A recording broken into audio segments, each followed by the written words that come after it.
La mise en place des installations, ça a été en mai 2023, mais la première pelletée de terre qui s'est creusée a été en novembre 2022. Et ça vient rejoindre ce que vous aviez déjà à l'extérieur avant? Oui, en fait, c'est qu'on avait un espace beaucoup plus restreint au niveau de la production. On devait faire l'acquisition de cuves et du monobloc. Donc, avec l'agrandissement, ça nous permettait de tout mettre dans la même pièce. Et là, maintenant, Claude, ici, c'est la production. Je pense que c'est vous qui s'occupez davantage de cette partie-là directement. Qu'est-ce qu'on retrouve ici à l'intérieur de ce bâtiment-là? Ici, à l'intérieur de ce bâtiment-là, on retrouve le jus de pomme. Le jus de pomme qu'on presse en saison. Il va se transformer en cidre. Et ensuite de ça, en arrière de moi, on a le monobloc d'embouteillage.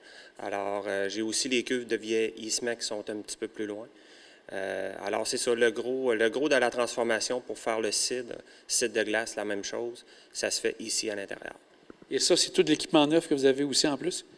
Oui, c'est ça. J'avais des tanks déjà dans le passé que j'avais, mais pour l'embouteillage du cidre, on a acquis un monobloc d'embouteillage, et puis qu'est-ce qui facilite beaucoup l'embouteillage de nos produits. Donc, ici, c'est, comme vous dites, les pommes, on travaille pour le cidre, les jus de pommes. L'embouteillage se fait ici. On peut embouteiller combien, grosso modo, de bouteilles là, dans une saison? Dans une saison, mais quand vous faites une première batch, on pourrait dire? Bien, ça dépend toujours des batchs, mais habituellement, on embouteille, c'est une machine qui fonctionne environ à 1000 bouteilles à l'heure. Donc, la plage d'embouteillage est très, très grande. On pourrait travailler sur 24 heures sur 24. C'est une machine qui opère pas 24 heures sur 24. Pour le moment, on fait entre 35 et 40 000 bouteilles par année. Donc, c'est ça pour nos besoins qu'on a. C'est une machine aussi qui fait du pétillant et du plat, qui va embouteiller les deux sortes. Donc, c'est une machine qui est un petit peu plus complexe en opération.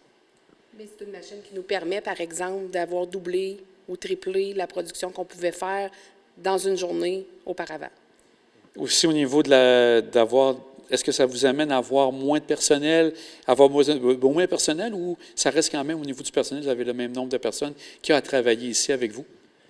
C'est sûr qu'au niveau de l'embouteillage, on utilise un petit peu moins de personnel. J'ai besoin de 2 personnes de moins quand j'embouteille. Donc, ça facilite la tâche pour tout le monde. C'est moins le jeu de « passe-moi la bouteille ». On la met au tout début. La machine va la laver, va l'embouteiller, va l'embouchonner et ensuite elle tombe sur l'étiqueteuse. Puis, rendu au bout, elle est prête pour la consommation. Là. Fait que, il n'y a plus de... On lave la bouteille, ensuite on l'embouteille, on la reprend la bouteille, Beaucoup moins de manipulation. Beaucoup moins de manipulation. Et ce personnel-là n'est pas coupé non plus. Là. Ceux qu'on utilisait moins sont rapatriés pour faire autre chose. Là. Avec la pénurie de main-d'œuvre, d'avoir quelque chose d'automatisé comme ça vous permet justement de mieux organiser le travail et de maximiser le tout. Exactement. Oui, ça a une meilleure structure au niveau de la production. On travaille beaucoup moins physiquement aussi, donc c'est beaucoup plus facile. Donc, dans une journée, d'en faire plus pour se sentir encore moins fatigué à la fin de la journée, c'est un gros plus. Tout ce matériel-là, donc tout ce que vous faites, la production, est-ce que c'est acheminé dans la grande région de Québec ou c'est dans le secteur ici, l'Île-d'Orléans, Côte-de-Beaupré? C'est principalement écoulé ici à la cidrerie, à notre kiosque du Grand Marché de Québec, puis notre boutique en ligne. Donc, on n'a pas d'autres points de vente là, au niveau de nos produits. Mais vos produits, à travers tout le Québec, les gens peuvent se les procurer? Oui, absolument. Les gens peuvent s'en procurer d'un petit peu partout, même des fois aux États-Unis, il n'y a aucun problème pour s'en procurer. Mais nos principaux points de vente, c'est vraiment ici, Grand Marché de Québec. Et là, avec le matériel que vous avez ici, est-ce que vous avez augmenté quand même votre production ou vous restez sensiblement à la même quantité de production? Bien là, on est en ajustement. Donc, oui, on a augmenté. Donc, on va avoir des produits qui vont moins être en rupture de stock éventuellement. Donc, ce qu'on vivait plus auparavant. Aussi, Sandra, vous vous occupez, entre autres, ici à la cidrerie, d'avoir des groupes. Les groupes, qu'est-ce qu'ils peuvent venir faire ici? Alors, les groupes, ils peuvent avoir des forfaits. On a différents forfaits pour la dégustation. On en a que c'est une présentation des produits uniquement. Il y en a d'autres qui vont avoir, maintenant, c'est sur une ligne du temps avec un PowerPoint. Et les accès de la cuverie sont visibles de l'extérieur pour tout le monde en tout temps. Et c'est à l'année, ce qu'on n'avait pas avant. Au niveau des produits, donc, si on regarde rapidement ce que vous avez les différents cidres. Quels sont les autres produits que vous avez? Bien, à part les 11 produits alcoolisés là, de cidre et de mistel, on a du mou de pomme, du jus de pomme, des tartes. On a tous les beurres de pomme, des gelées, des moutardes, confit d'oignon, ketchup aux fruits, toute la lignée des produits d'érable aussi. En saison, on a des pâtisseries aussi qui s'ajoutent. Donc, on a vraiment plus d'une quinzaine de produits là, en pot transformés pour les petits puis pour les grands.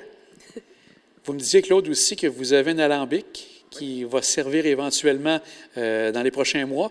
Donc, ça va être pour ajouter des alcools supplémentaires à ce que vous avez ici? Oui, exactement. On a fait l'acquisition en août 2023 d'un alambic. On veut faire nos propres alcools pour mettre dans nos mistels, donc éliminer le gluten à l'intérieur. Et puis, on a quelques autres idées en arrière de la tête pour faire des spiritueux, soit en gin, en autre chose. Mais c'est ça, ça va être des nouveautés de l'année 2024 qui s'en vient, probablement à l'automne 2024.